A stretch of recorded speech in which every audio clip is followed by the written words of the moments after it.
That's a hell of a lag. All right. Oh, jeez, this is bad. This is bad. It's taking forever for everything to load.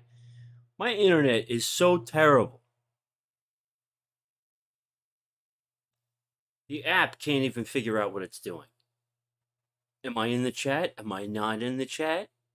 I'd like to sign into the chat. Thank you. Good grief. This will take 5 minutes.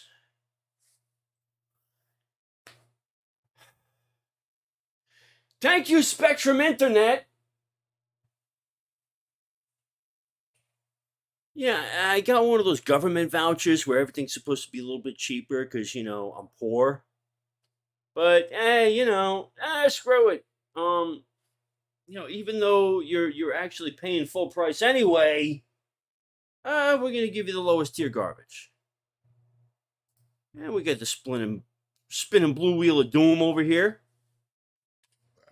That's fantastic. Good grief. Yeah, I got this problem. Oh my gosh. So the past couple years, I've been developing I've dealt with anxiety and depression all my life. That's a given. It's a thing. It's part of my struggle. It's part of my cross. And it's like, all right, I think I got it under control. God's been gracious to me, and things are like we're medicated. Everything's fine. Past couple years, I'm in a room full of loud people, and all of a sudden, I can't function as a human being anymore. Hello? Hello? Wow. I'm at liturgy today, and this is indicative of every every liturgy I've been going to for the past year. I can't sing in the choir anymore. Not because I can't stand up the whole time. They gave me a chair. I'm in there, and people start inching closer and closer, and I keep getting over the side of my seat, and they get closer and closer, and I gotta get out. It's terrible. It's awful. I want to sing. The liturgy is this great triumphant, celebration, and no, I'm gonna go sit out on the other side of this door in the fellowship area, and mumble to myself the antiphons and the prayers, because I can't handle the freaking crowd anymore. It's horrible. It's terrible. Then I go slinking in during the anaphora, and it's man, whew, it sucks, man. It sucks. I mean, granted, it's nice to not be noticed, but on the other hand, it's come on, I want to be. This is a triumphant, victorious. This is the march of victory. The liturgy. Anyway, so and what's worse than that is coffee hour at my parish. We get a lot of people now. We get a lot of people. And so it's always been my thing to hang out by the door, so I sit at the table with my chair and literally I'm here, doors right here. I can escape. And still people just surround me. And everyone wants to talk to me. And then I don't know why. Apparently they think I'm cool or something. I'm stone sober. I'm just ugh. And so, okay, for instance, so now don't get me wrong. Everyone at my parish is freaking awesome. All right, I love these people. They're my family. The only reason I'm still in Wilmington is because of St. Basil's. Straight up, that's fam. So anyway, today was a great example of the issues that I'm having, and these are my issues. This is not their problem. Okay. So I'm sitting there, and we had a few people receive this catechumens today. It's fantastic. It's beautiful. And so one of them, his buddy, he was there, and he's, a regular communicant. So anyway, so I'm sitting there, and it's, I had gone in, to kiss the cross and get the blessing, and I grab my commemoration book, and I head back out. I'm sitting, and my friend's wife comes up to me, and she's like, just standing by. Hey, how you doing? This, that, the other thing. And I'm an honest guy. I'm honest on the channel. I'm honest at church. I'm honest. I'm like, listen, I'm having a hard time with the anxiety thing. This, that, the other thing. She's very, very amicable. All right. So, and she said the reason that she came to talk to me then is because like things do get crazy. A lot of people don't get to talk to them. Great. Yeah, let it out. So anyway, so I'm sitting there at the table, and now, the crowd's pouring into the fellowship area. And for some odd freaking reason, and I will never understand why, people seem to think that I got something to say. And I don't. All right? You guys probably know it best. The people that watch my channel know it best, that I have, like, maybe 2 brain cells to rub together, and that's it. But they care. They want to check up. That's cool. So I'm talking to this one fella. I'm like, all right, great. Hey, listen, I'm going to go grab a beer because, like, at this point, I'm looking for any excuse, a good one, at least, to, like, escape, so at least I can go around the room, grab something to drink, and, like, disappear for 5-10 minutes. So I make my way around. I avoid the food. I'm like, I'm not even, my legs, my feet, I can't. Like, I'm not, no. So I go into the kitchen, grab a drink, and I'm about to make my grand escape out the back door so I can sit down for 5 minutes and, like, clear my head. And another friend, God bless him, he catches up with me, and I'm like, okay. He's like, he's checking on me. He's good. He's like, oh, your feet okay? Blah, blah. I was like, yeah, listen, the crowd's just like, can we at least just go near the door? And we catch up for a minute. And that's all nice and fine. And the whole time I'm thinking, it's like, I got up to grab a drink just so I could, like, clear my head quick, go back to the table, talk to the people who wanted to talk to me, and call it a day. By the time I get back around, I'm finished with my drink, and my head is still swimming. I've been outside, sat outside for like a solid 5 minutes, where people seem to find me anyway. I go back in, and I realize my buddy, he's done doing what he's got to do. So I grab my bag, and I'm like, peace.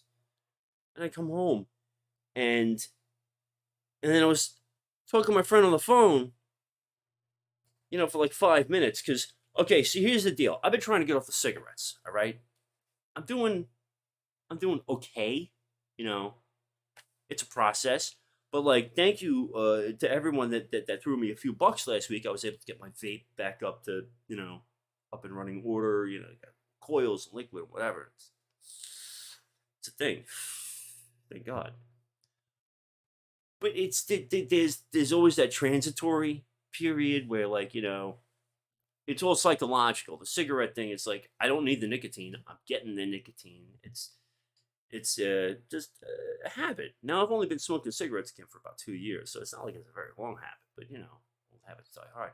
So anyway, so I get home, and I'm like, hocking on the vape and everything, and I'm like, oh man, I really want a cigarette. Like, and I've been doing okay. I hadn't had one since yesterday. And so I'm talking to a friend of mine from the Discord who, she's a longtime friend. And I'm texting her. I'm like, I feel like a piece of garbage. I really want a cigarette, whatever. So they call me up, and I wound up getting some money for some cigarettes. And let me tell you something. So when it comes to cigarettes, I'm bougie. A lot of people know I smoke American Spirits. They're, very nice cigarettes. I get to the gas station. I'm like, all right, I feel crappy. I'm like, let me take a look at the bargain bin. Because they get this couple crate of cigarettes that are, like, marked down because they're, like, out of date or something. I'm like, $2-3 a pack. Like, 1980s prices, 1990s prices. So I'm like, I'll eschew the good stuff and just get the garbage. Garbage cigarettes. Get the garbage cigarettes. People, if you're gonna smoke cigarettes, don't smoke the garbage cigarettes. Okay, so I got some Camels, all right, and I smoked these years and years and years and years ago, And when I switched to American Spirits, because when I started smoking again a couple years ago, I went right for the good stuff. I'm like, well, because at the time I was like, well, I'm not going to be smoking a whole lot because I vape. Anyway, so just totally unsatisfactory, yet very addictive. I don't get it. So anyway, I do that. I'm like, like, was it worth it? No, not really. So I have some lunch, lay down, take a nap, and I'm like, what the heck am I doing here? I've been trying to read these books and everything. By the way, I want to thank, what's his name? Hold on a second. See, like I've said before, I'm trying to save names. From Patrick R. Lee. Okay, thank you, Patrick R. Lee, for the Life of Saint Columba. I appreciate it, and I'm enjoying it. And Eagles, oh my gosh, Devin. Just for that, I'm gonna light one of these friggin' humps up. Back when I was working in Brooklyn, that's what they called them. You go up to the coffee truck and you get a cup of coffee and a pack of humps. That's what they called Camels. Pack of humps. And they knew Camel Lights. Of course, that was, years ago.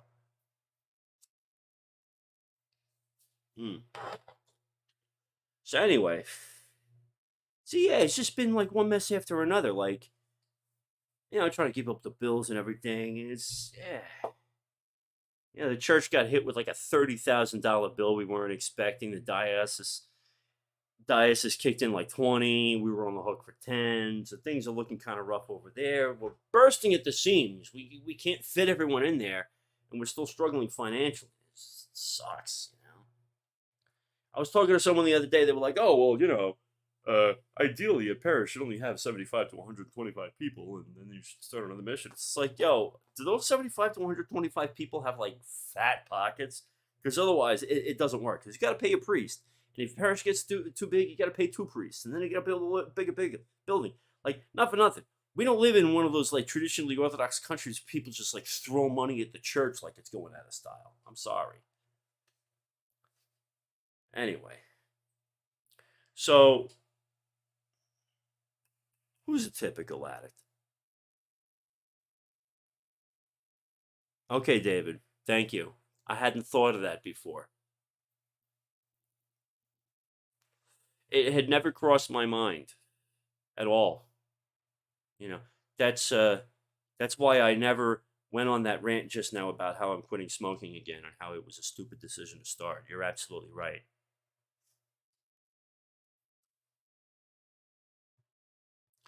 Yeah, yeah, we still got a $500,000 to pay off on our mortgage. So, I feel you. But anyway, what the hell did I come on here to talk about? I'm kidding. I know what I came on here to talk about. I knew I should have pre-recorded this. You people are animals.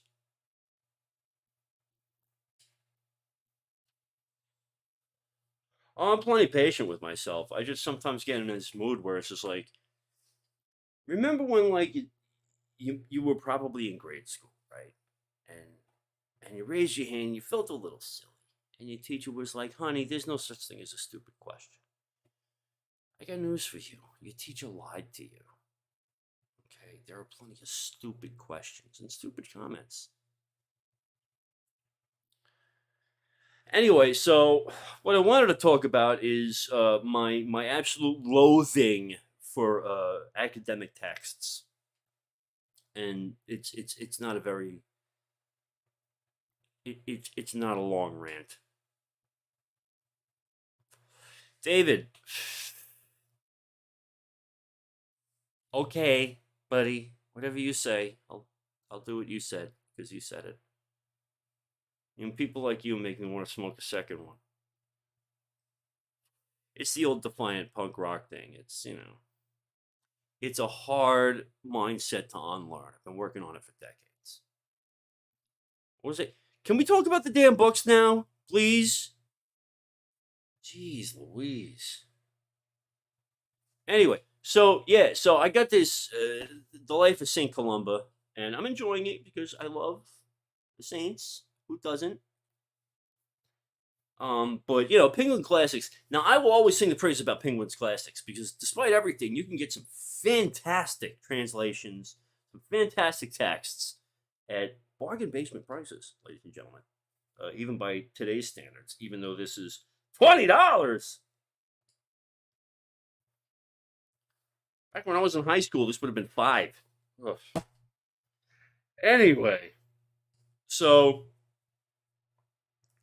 I get it in the mail. Thank you again, Scott.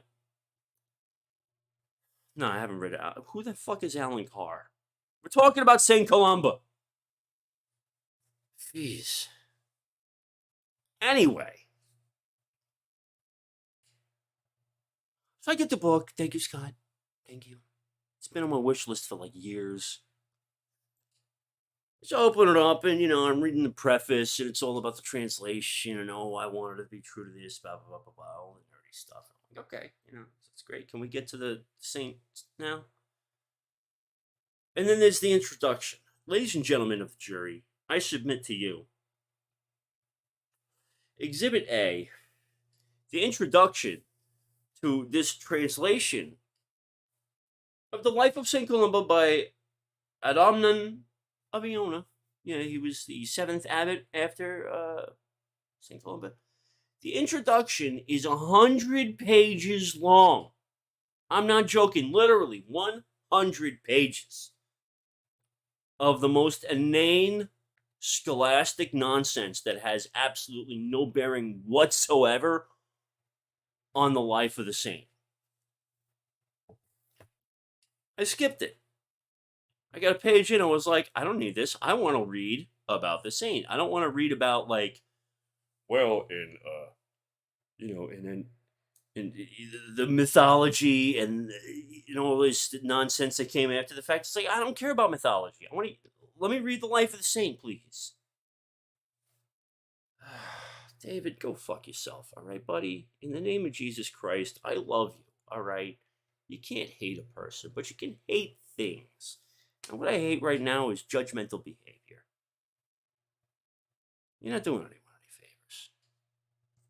But you've got my attention, so I guess you're happy, all right? So anyway, it got me thinking about, like, when we buy books, Lives of the Saints, Ancient Treaties, like, okay, one of my favorite books of all time is the Didache and the Writings of the Early Fathers, which you can get from multiple places now. But, like, for the longest time, all we had was the Penguin Classics version, right? And luckily, the preface to that is it's not so in your face about like mythology or anything like that. It's just like, okay, well, this is what they wrote and this is what we have and it's presented here and here you go. This is the problem I also seem to have with SVS titles. And why I've been pushing the St. Anthony's titles. Like the 4 that I got right now, let me refresh my memory. We get the Ladder of Divine Ascent,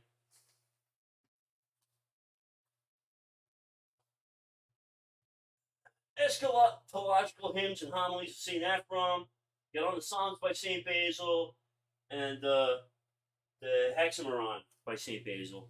And these are all titles that you can get from other publishers, but you're going to wind up with half the book either being a language that you don't want to read or an introduction that is inconsequential to the text at hand. So thank you, St. Anthony's Greek Orthodox Monastery, for publishing Lives of Saints and Patristics without the nonsense. But, well, trolls gotta eat too. Here, I tell you what, I did bring a beer. I brought a beer. Thank you again to the person that sent me $10 earlier. So here, let's feed the troll.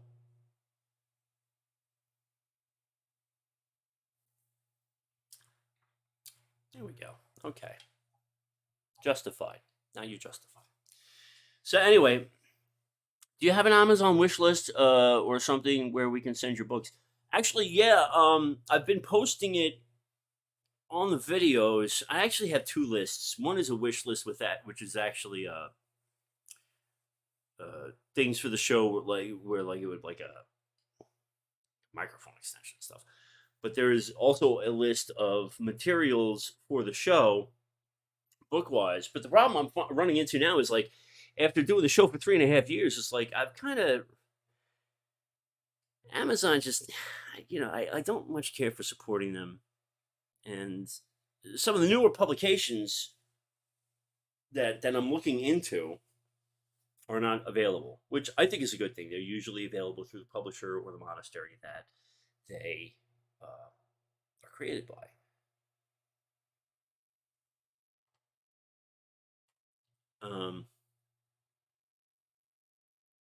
Getting distracted by the comments, but yeah. So like for instance, the last few episodes I did, like okay, so the Antiochian Service book out of print for a little while, coming back, and it took me a little while to get a hold of it. But being a show that is focused on prayer books, liturgical texts, that sort of thing, I run into these gaps where nothing's coming out, or conversely, where I can't get my hands on something that's like really old and out of print, maybe like exorbitantly priced. So it's a balancing act.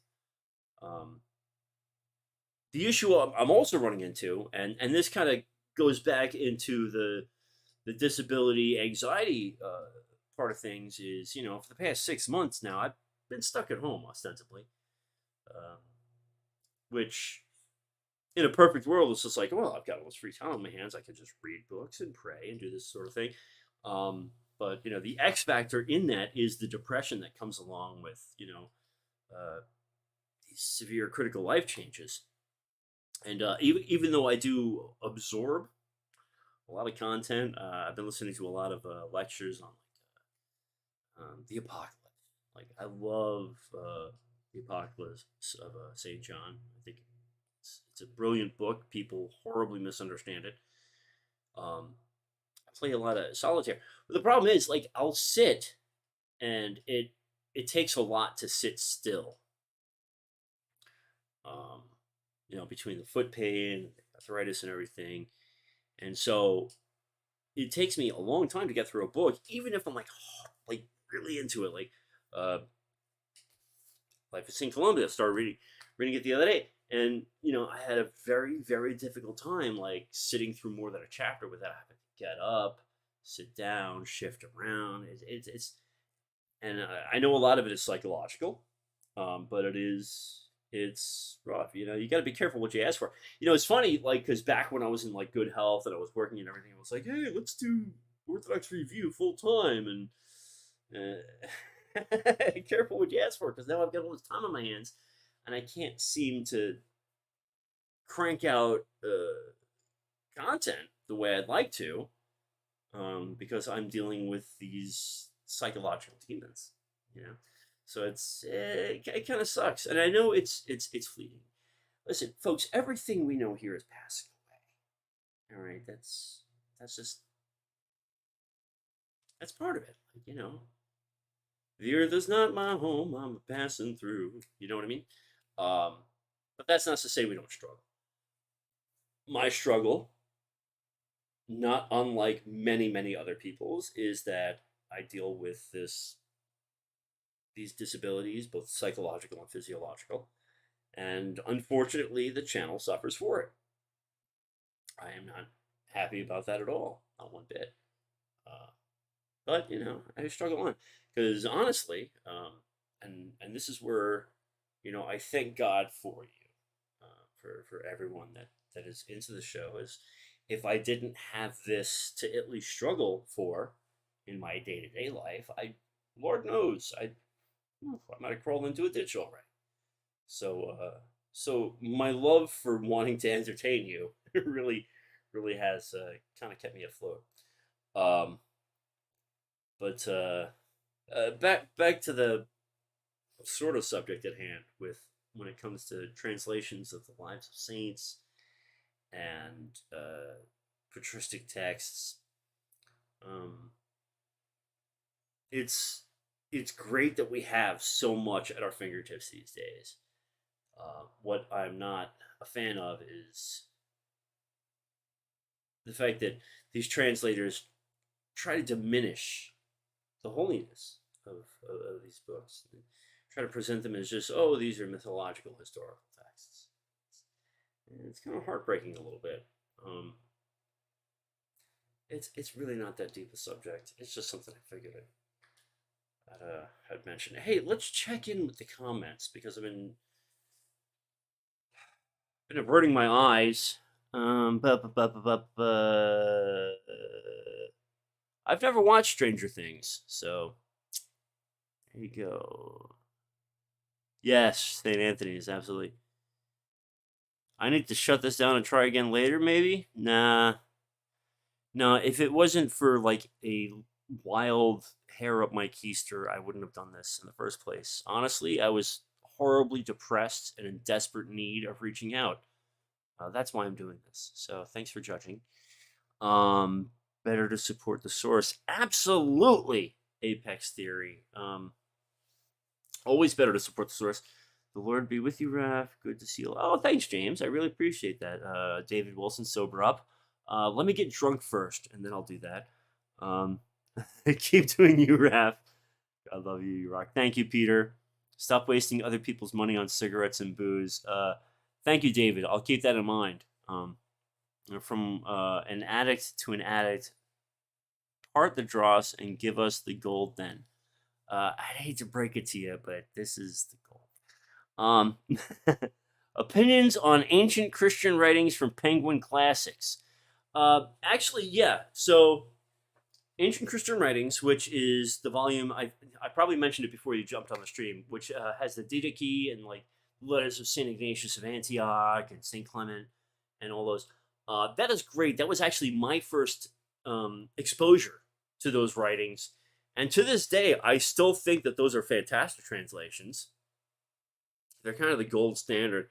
Even though some of the language is slightly archaic, and that's only because I think the translation was done in the 70s, if I'm not mistaken.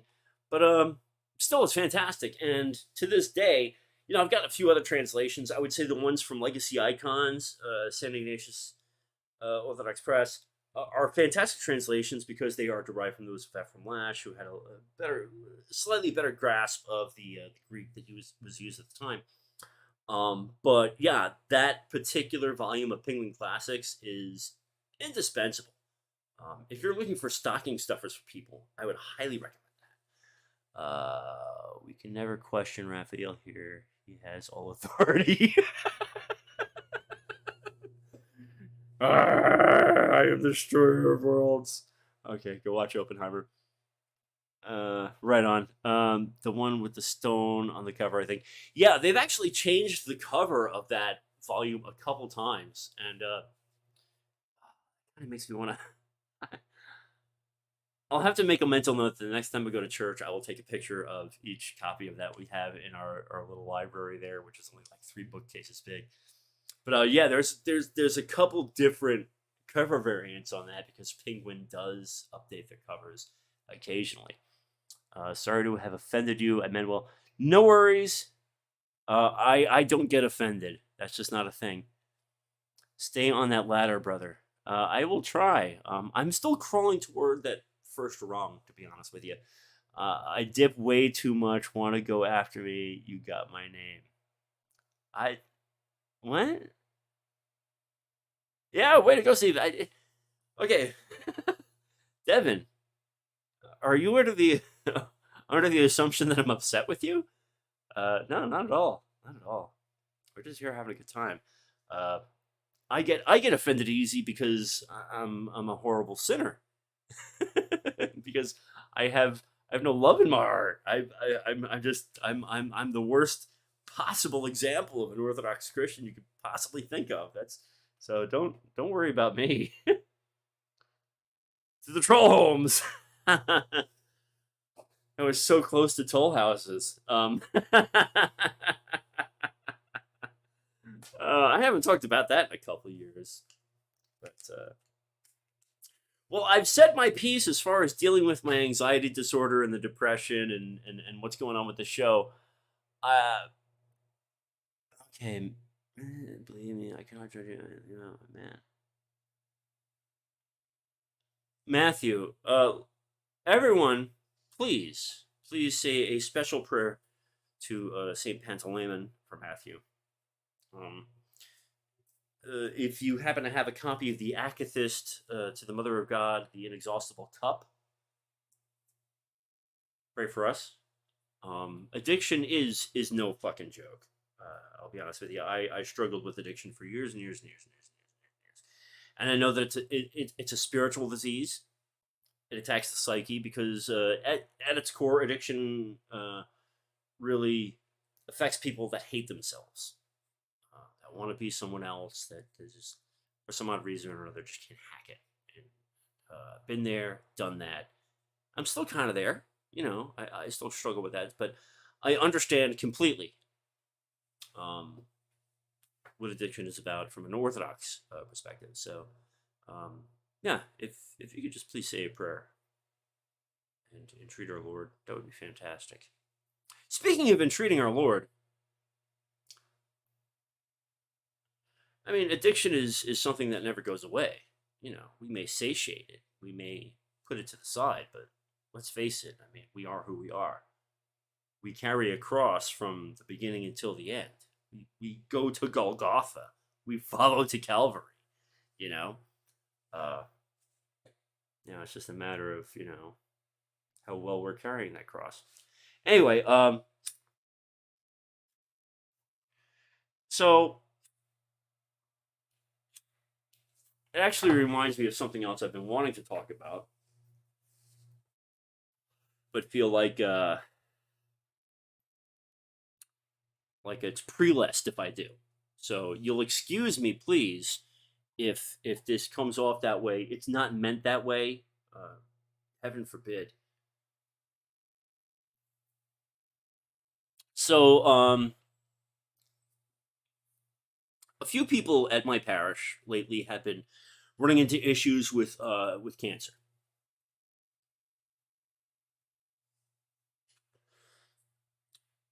Oddly enough, prostate cancer to be specific. And one of them is a dear friend of mine. I mean, they're both dear friends of mine. I found myself this morning praying, and when we ask other people or we ourselves are praying for someone who's dealing with a medical condition or a spiritual anything, we go to our prayer book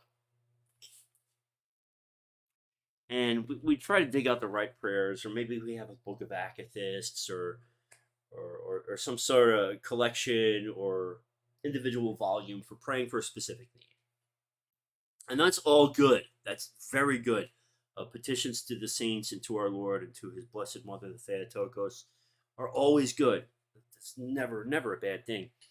But sometimes we find ourselves praying just begging God, right? And I found myself this morning begging, pleading with God, just for relief for this one fella. And we're on our way to church. And he's like, I'm going for a second opinion, this, that, the other thing. And the whole time in my head, I'm like, God, please, just this is a good man. He's a faithful Orthodox Christian. He's turned his life from black to white. And the whole way there, I'm praying. I'm just in my head. I'm just praying. I'm just begging God.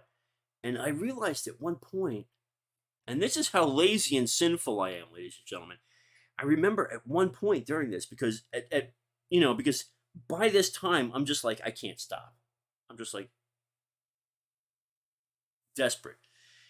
And the thought pops in my head, it's like, you need to stop praying. You need to think about other things. And I know that's demonic. And I get distracted for a quick second, and all of a sudden I'm out of the prayer, and I'm like, I didn't give it a second thought. What a horrible, horrible thing. But thank God I remembered it again. But how do I put this?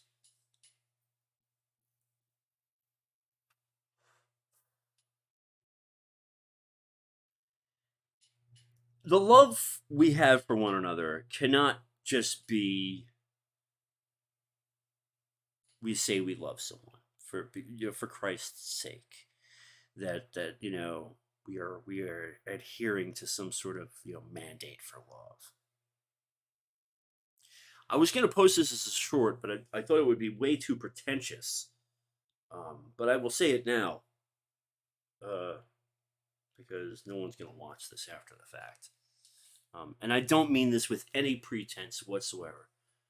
And Lord, forgive me, brothers and sisters, if this comes off as preachy or misguided in any way. But these books that we have, these prayer books, and the prayers in them, they're not incantations. They're not spells. They're not. They're not some quid pro quo like the Latins have. These are the words of saints that we need to make our own. And I know I remember mentioning this in another video where I was talking about the prayers of Saint Basil the Great. But like the Lord's Prayer and every other prayer, we have to make them our own. Like when we read them, I know sometimes we go through these periods of spiritual drought where it's just like we're just trying to get through it so we can keep in the practice and like keep forcing forward. But at the end of the day, it's we have to adopt these words. We have to make them our own. We have to believe what we're saying. Um, okay, so Psalm 50, for instance, so many of us have it committed to memory, and every day we get up and we just say Psalm 50, rattle the words off. Have mercy on me, O God, according to thy great mercy, and according to the multitude of thy compassion, blot out my transgression, wash me thoroughly from my iniquity, and cleanse me from my sin. And it's just words coming off the mouth. And, we do it out of habit, maybe. And doing it is good, don't get me wrong. But there are times where we have to remember that, we have to believe what we're saying. We have to believe what we're praying. We have to mean it. And so the issue that I run into personally is that 9 times out of 10, it's not that I don't believe it or I don't mean it, but it does. It feels like I'm just going through the motions. And I know this is a normal thing for everyone. We go through dry spells. But I would say that based on today's experience, from my own experience today, if you find yourself in a state where you're spontaneously praying and those thoughts enter your head that it's just like you should be doing something else, don't do what I did. What I should have done and what I would say you should do is grab your prayer rope and push forward. Because love really will save the world. And it's our love of one another through prayer that really is the apex of our faith. Try and get to lost list. Nice. What happened to me? I get distracted while I was talking to God. You know what, James? If you were talking to God, you were in a much better place than the rest of us here. Oh, I'm not faking piousness at all. I would say, at the very least, that I am the least pious person that you will meet. I wish I was pious. I think maybe at one time I might have almost been, but and that's the thing. People have this weird view of me, like I don't know what the hell they think of me. I don't care what they think of me, unless they're thinking that I'm good. 'Cause I'm not. It's weird. Orthovision, not much, man. They said I was drunk, so I'm trying to meet their expectations. But yeah, no, I just wanted to get out here and share a few thoughts. Yeah. No, I'm just much like I said when I started the channel all those years ago. It's, I'm not anybody. I really like books, like prayer books. I think they're pretty. I think they're full of amazing things that if I was half the man people think that I am, um, would be of great value to everyone around me. But you all know what Saint Seraphim the Seraph said. Acquire the spirit of peace, and 1,000 around you will be saved. Yeah, well, maybe someday, if I'm lucky, if I pray really, really, really, really hard, and I mean it, God will grant me that spirit of peace, and maybe at the very least I'll be saved. Don't you got anything better to do? No, I don't. I was doing the Jesus prayer earlier. I don't have a rope. I just go around a rosary. That's cool. You got to remember, rosaries and prayer ropes. These are just methods of keeping count of a given rule. Well, it's nice to keep count and keep yourself busy with something physical to keep you from distraction. At the end of the day, it's prayers that matter. Thank you, Orthovision. I really appreciate that. I'm getting a stainless steel bead prayer rope for work since I'm in automotive and I could just wipe it clean with a rag. Solid idea. I'm not above putting mine through the wash, which I've done several times. Why do they hate him? Hate who? Who hates who? There's no hate here. We don't do hate. William Hatch! Let me tell you something about William here. This guy is awesome. Sends me books all the time. He sent me a box of books recently. I'm going to blow up your spot because you're an awesome fella. William Hatch Basil in Chrismation. And among these books was a book of birds of North America. And I had just gotten back from the monastery where my friend Bill, who's, I don't know, he's probably in the Audubon Society. He knows everything there is to know about. He was literally out there and he'd hear one tweet and tell you exactly what kind of bird it was. So it kind of got me into oh man, I should check out what kind of birds are in my neighborhood. And then William sends me this book, amongst many others, about birds in North America. And it's great. So now I know exactly what kind of bird is annoying my cat. So it's totally cool. I'm really glad you're here. But yeah, it's a dumpster fire. Oh, you meant that for David. I'm sorry, AS. Is that how you say it? Because it's AY space S. And hey, Benjamin, how you doing? What do you think about Orthodox listening to punk? That is a fantastic idea because I struggle with that myself. Oh, all right, here we go on this one. Before I became Orthodox, I was a huge fan of bands like Bad Religion. I can no longer bring myself to listening to that group because they are so virulently anti-Christian. That being said, I wouldn't exactly call it an epiphany, but I had this thought the other day while I was doing a stream in the Discord server. Because I do listen to a lot of varied types of music, punk rock. I've been listening to a lot of doom metal and stoner rock and stuff like that lately. And what I realized, and I don't know why I didn't realize this sooner, is a lot of these groups, when they attack the church as an institution, they're attacking a church which is a product of the West. They don't know the true church. They don't know orthodoxy. All they know is the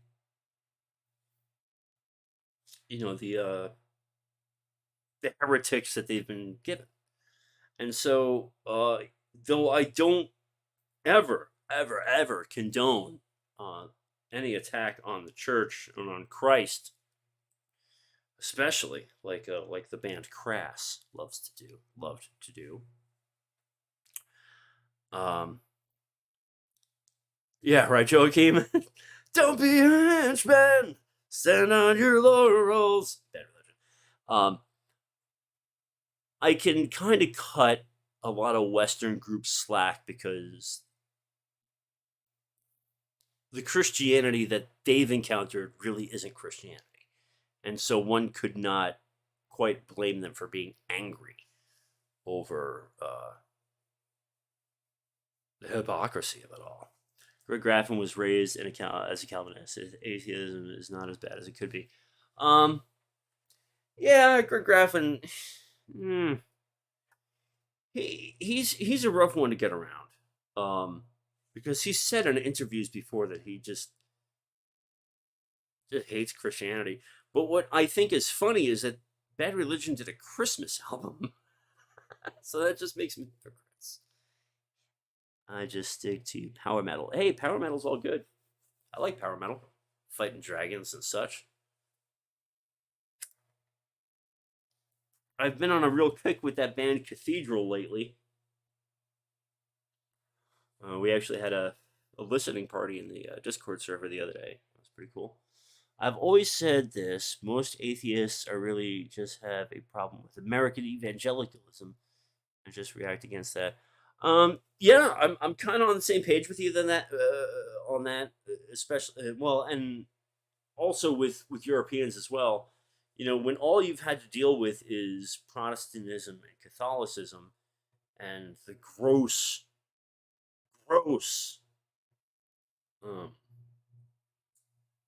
iniquities and injustices of those groups, yeah, I can understand completely why you'd hate the church, especially as an institution. But the people that hate Christ, I think, just haven't truly experienced and learned about the real Christ.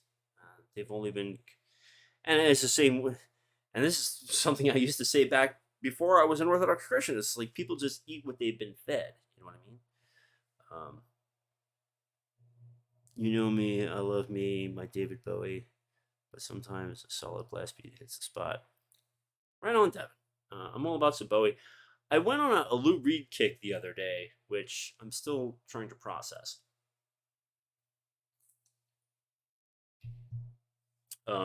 Mostly because of my own struggles, but that's neither here nor there.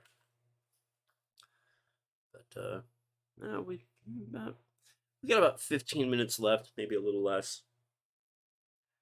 Can a violinist use his music in service to orthodoxy? How? Is the ethos of classical music at odds with the spirit of orthodoxy? Absolutely not. Father Seraphim told me that he allows the monks to listen to Baroque music because it doesn't incite the passions. So, in that already, your instrument of choice is valid.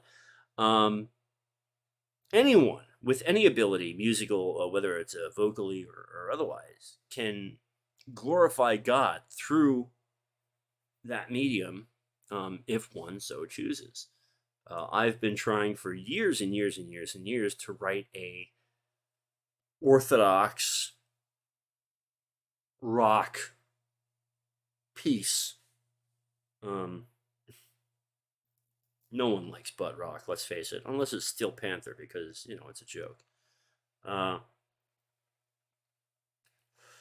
are plenty of rock and metal and punk rock bands out there that have very orthodox content. Klingon opera. My priest encourages my poetry and lyrics. He just said, tone down the foul language. I can understand that. I get it. Of course, I am of the personal belief, and this is not church dogma. In fact, I don't know what the church's dogma is on this. But language is arbitrary. The despair is what's killing me. I haven't been able to go back to church since, but I thought I could encourage someone else. No said. Matthew, you bring up a really great point in that when we encourage other people to do the right thing, we should be encouraging ourselves as well. There is literally nothing that God won't forgive outside of blasphemy of the Holy Spirit, which repentance, is still a thing at that point. Nickelback does suck. I mean, no one needs to argue about that. We all know it to be true.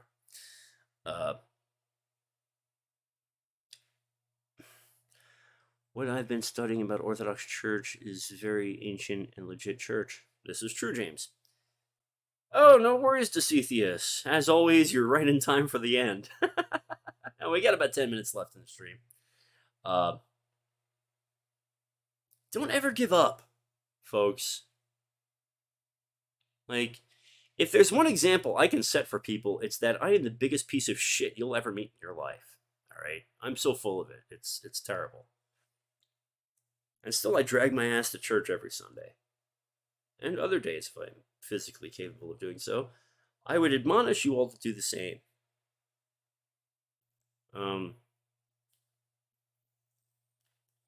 Because if I can do it, you can. And I'm only saying that because I'm the lowest of the low, you know? Oh, you're welcome, Matthew. Thank God. Don't ever thank me for anything. Thank God. It's like, I'm really worthless.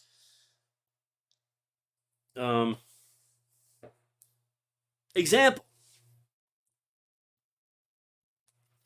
I run a support group for same-sex attracted Orthodox Christians.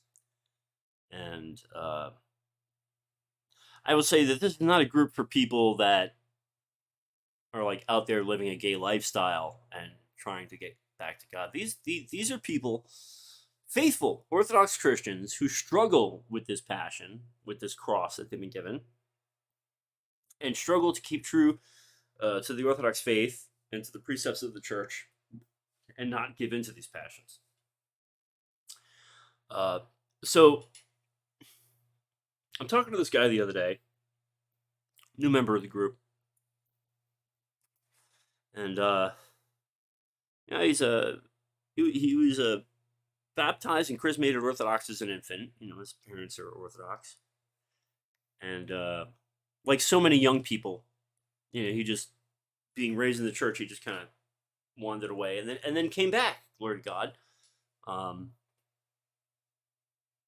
And he's struggling hard with that right now, and not that he's like trying to make a decision between, you know, living a gay lifestyle and being Orthodox, but rather that he chooses, like we all do, to be Orthodox, and he struggles against these passions.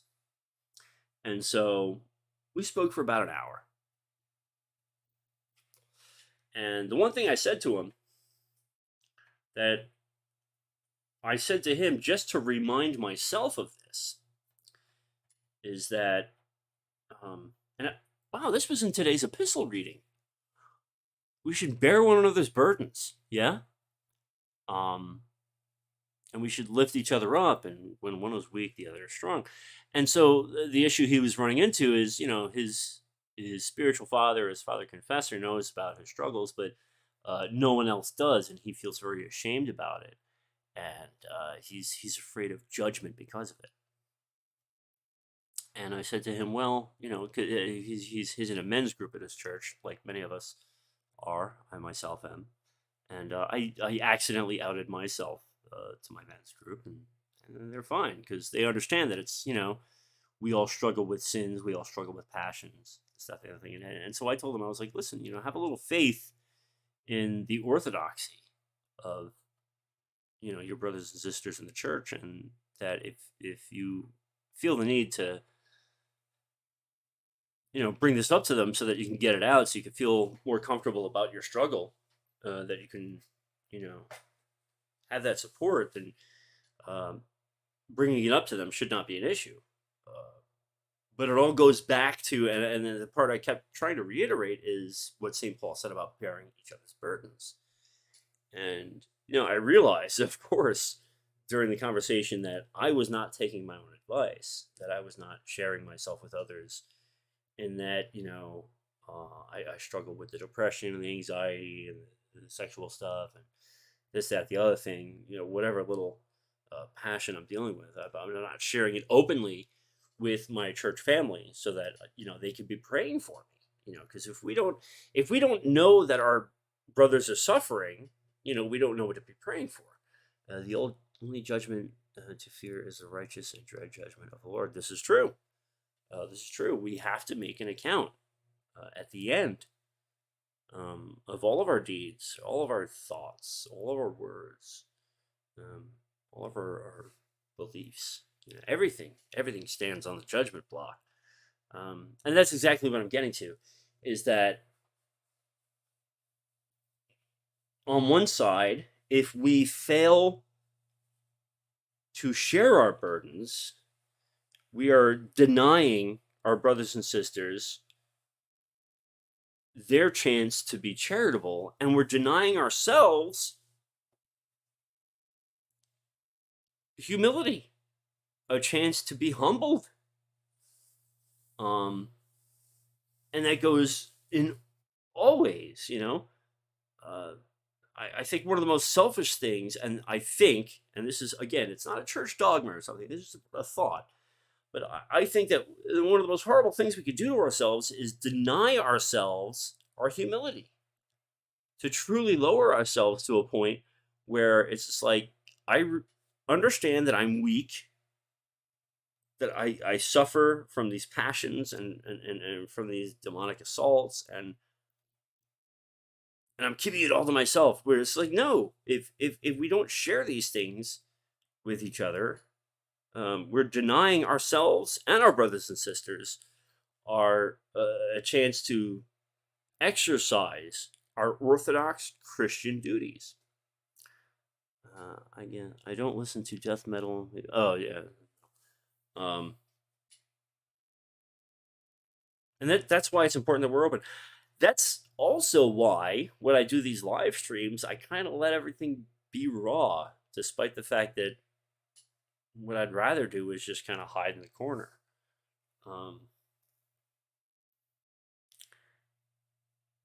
Yeah, and rant on that one. Bear one another's burdens, St. Paul said. He meant it, and that's part of what we do. Now, of course, I don't think he meant, and again, not dogma, just what I think. I don't think he meant that we should just kind of throw our problems at other people, being like, "You fix it." No, not at all. When we struggle, when we feel like the demons have us in a corner and we shouldn't speak up, that is the moment we should speak. Even early on, as a catechumen all those years ago, I was told it's like, when you feel like you don't want to go to a service, that's when you should most definitely go. And that's really the great example of everything. Every way we should behave as Orthodox Christians. When we feel like we don't want to or we shouldn't, that's when we should, at the very least, be open, so that we can support one another, that we can learn humility, or that we can learn service. Team effort. Go team effort. Well, anyway, it's been about an hour here, and that is one of my personal rules. I don't go beyond an hour because it gets silly after that. So that is, I guess that's my parting thought. The words of St. Paul: bear one another's burdens. Carry each other's crosses. A light has pierced my dark, your dross is my gold, brother to be. If you say so, man, I'm a piece of shit. Ask anyone, they'll tell you.